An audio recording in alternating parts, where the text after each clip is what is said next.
Kuvvetli Azerbaycan.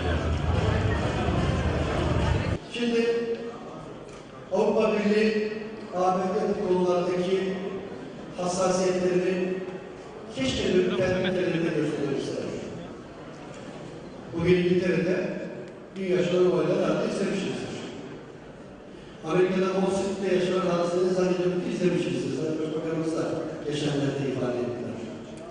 Fransa'da günlerce yolların işgal edildiği, yolların günlerce yanan araçlarla yakılan lastiklerle kapatıldığını hatırlıyorsunuz. Bunları unutmayın.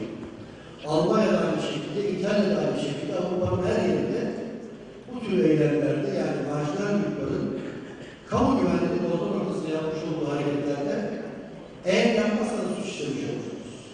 Bakın burada tekrar söylüyorum. İyi niyetli, çevre adına yapılan eylemlerle devlet malını yakma, yıkma, vatandaşa zarar verme ve devleti siyasi, ekonomik istikrardan yoksulmuş gibi gösterme çabası içinde olanlar için bunları söylüyorum. Bunun için tekrar altını iddia çiziyorum. Kimsenin haddi değil.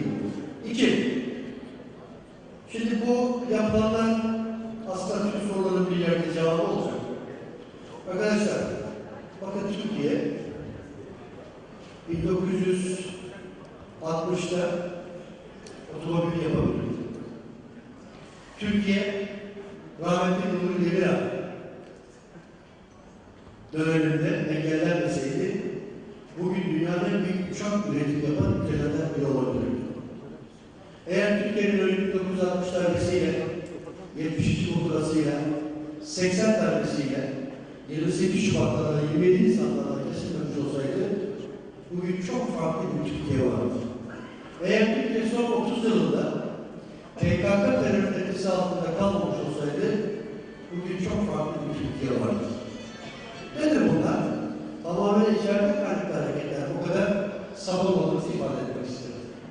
Bunlar tamamen dış güçlerin, Türkiye üzerinde egemen olmak isteyen güçlerin ve Türkiye'ye düz durma pozisyonunda maaşı arzusu olanların hevesleri. Ama evvelallah onların hevesleri kursağında kaldı ve kalacak. Herkesin bilmesi lazım.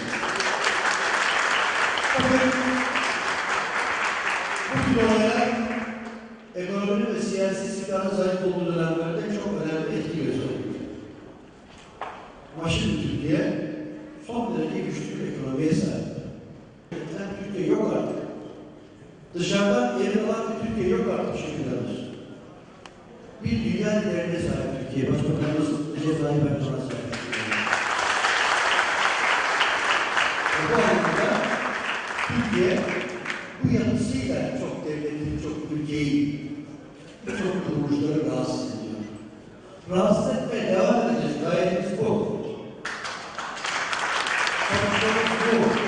Bu televizyonların, bu yabancı medyanın Türkiye'yi göstermiş olduğu bu kötü gösterme gayretlerinin altında neler yapıyor?